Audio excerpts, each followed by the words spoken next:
Cuando me dijo ese día que iba a trabajar para prostituirme, yo la verdad me volví muy loca.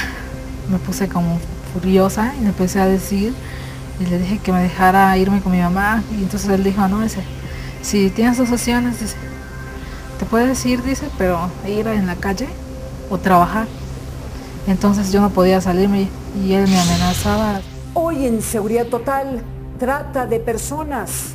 El testimonio de dos jóvenes víctimas de este delito.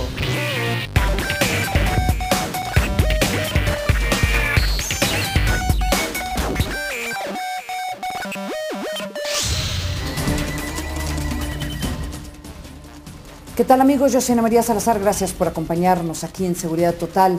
El día de hoy vamos a abordar el difícil tema de la trata de personas. Tuve la oportunidad de charlar con dos víctimas, dos niñas, dos adolescentes, que fueron forzadas a tener sexo con más de 20 hombres a diario. Ustedes se preguntarán cómo es posible que esto suceda en México. Muchos de ustedes dirán, esto nunca le sucedería a mi hija, esto nunca le pasaría a algún familiar nuestro. Escuche con mucho cuidado el testimonio de Raquel y Magali y se dará cuenta cómo funcionan estas organizaciones y también va a entender por qué hay tantas niñas, tantas adolescentes en México que están corriendo grandes riesgos de caer en manos de estas organizaciones. Acompáñenme.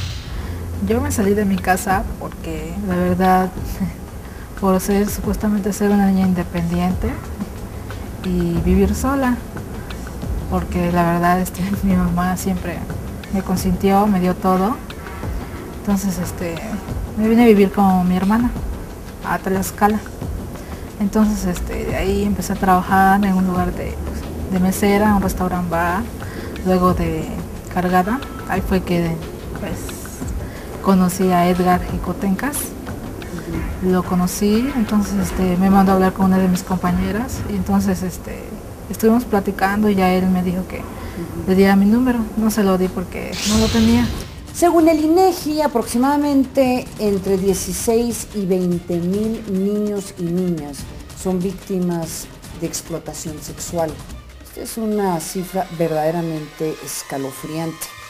A mí lo que me impactó de la entrevista, de la plática que tuve con estas dos adolescentes víctimas de organizaciones de trata de personas, es que ellas en forma voluntaria se van con el individuo que las enamora.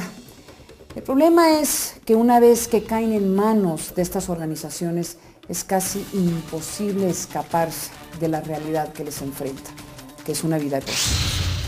Cuando me salí del restaurante, yo entré a trabajar en una gasolinera. Entonces estuve trabajando, entonces ahí como siempre estaba conectada en mi computadora, en mi correo, me llegó un mensaje y entonces me empezó a decir que si me acordaba de él. En el momento que tú ya te enamoras de él y que ya empiezas a entrar y empezar a trabajar y que te prostituyen, ¿cuánto tiempo fue lo que pasó? 15 días tardamos supuestamente de novios. En 15 días fue que él me trajo a la Ciudad de México. Cuando me dijo ese día que iba a trabajar para prostituirme, yo la verdad me volví muy loca. Me puse como furiosa y le empecé a decir y le dije que me dejara irme con mi mamá. Y entonces él dijo, no, dice, si tienes dos opciones, dice, te puedes ir, dice, pero ir en la calle o trabajar. Entonces yo no podía salirme y él me amenazaba.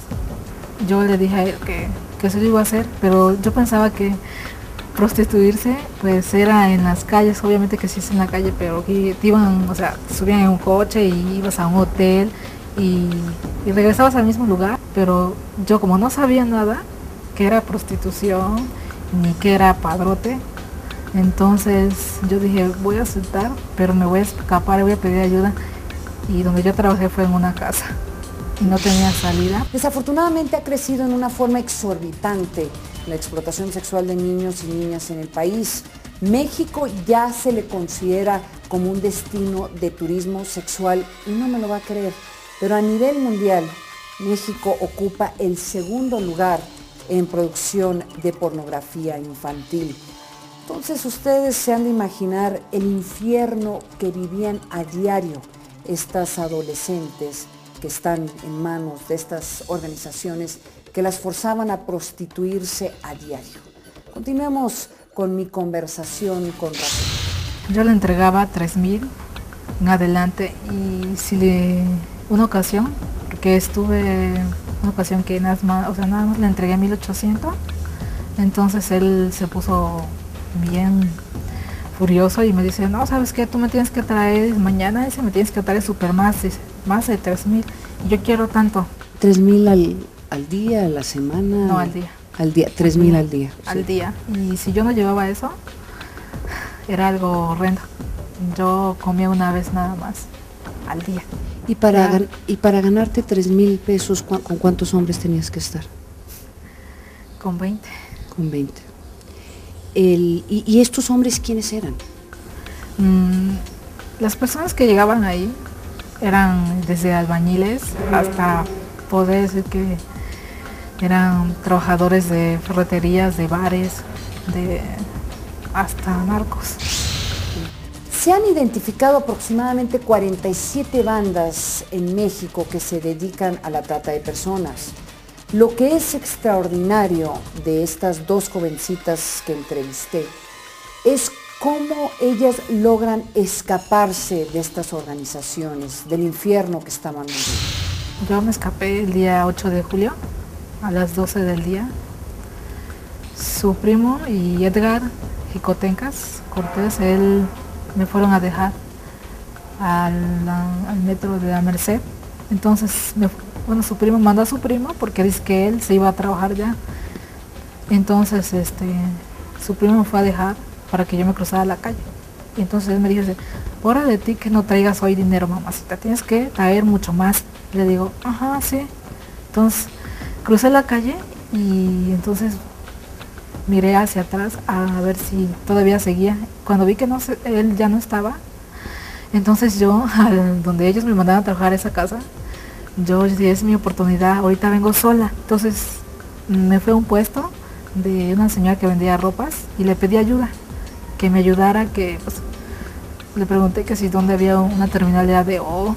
Entonces ella me dijo, es que tienes que regresar al metro otra vez. Y yo dije, no. Entonces empecé a llorar y me dice, ¿qué tienes, muchacha? Entonces le empecé a decir y me dice, espérate aquí. Y me escondió en su local y habló a 2 policías y fue que me empezaron a ayudar, a interrogar. Y entonces ellos me dijeron que yo les hablara a ellos, a Edgar, que le hablara. Entonces le hablé y le empecé a explicar que me había perdido, que pasé la calle pues rápido porque había mucho tráfico. Entonces fue que así lo detuvieron a los 2 y a la cómplice, a la otra chava que me cuidaba. Entonces ese día fue que lo grababa. El problema de la trata se ha ido agravando en la medida en que se ha ido profundizando el tema de la pobreza y con la presencia del crimen organizado. Y esto tiene razón de ser porque está siendo menos perseguido, las leyes en general en toda la región de América Latina y el Caribe, incluyendo México, no son tan duras como para las que persiguen el secuestro o el narcotráfico, y se han empezado a dar cuenta que es un negocio mucho más rentable, donde no corren tantos riesgos, y que también está vinculado con la misma frontera que nos vincula con el mayor mercado de la droga del mundo. Y igual para la demanda sexual de niños, niñas y mujeres. Lamentablemente son víctimas del abuso, inclusive emocional, ¿no?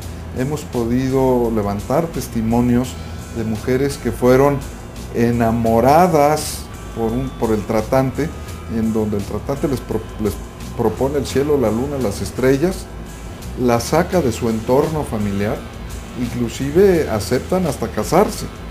Entonces, con ese pretexto la sacan, migran a otra ciudad. En el caso de México, ocupamos el segundo lugar en proveedor de víctimas de trata de personas a Estados Unidos, superado únicamente por Tailandia.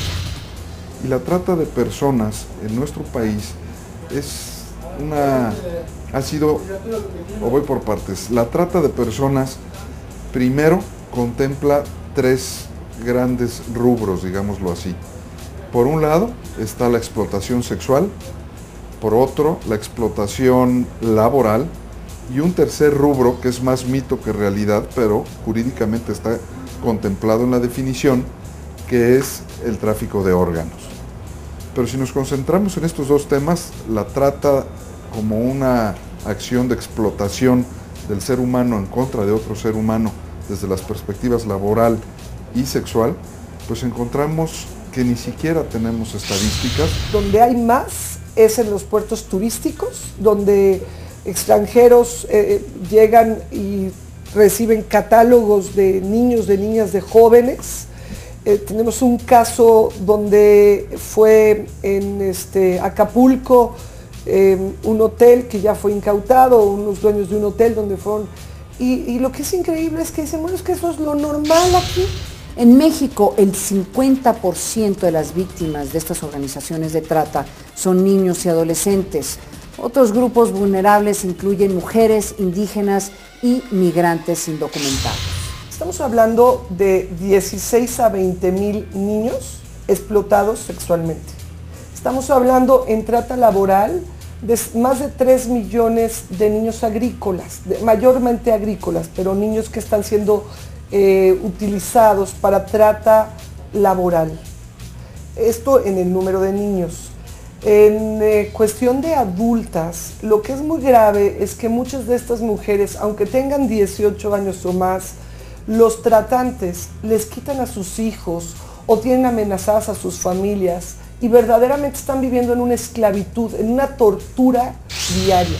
Un tema recurrente aquí en Seguridad Total ha sido subrayar los peligros que enfrentan niños y adolescentes al hacer uso de las redes sociales como Facebook y como MySpace. Pues desafortunadamente hay una nueva tendencia en donde estas organizaciones de trata hacen uso de estas redes sociales para atraer a sus víctimas. Dicen los expertos de FBI que 7 minutos se tarda un hacker o un simulador en las salas de chat en convencer a un niño o a una niña de que se desnude frente a la cámara de la computadora. Y ellos captando las imágenes ya están en las redes de pornografía. Pero empiezan como a hacerse sus amigos, fingen que son alguien de su edad, ¿no? Empiezan a convencerlas o a convencerlos, depende.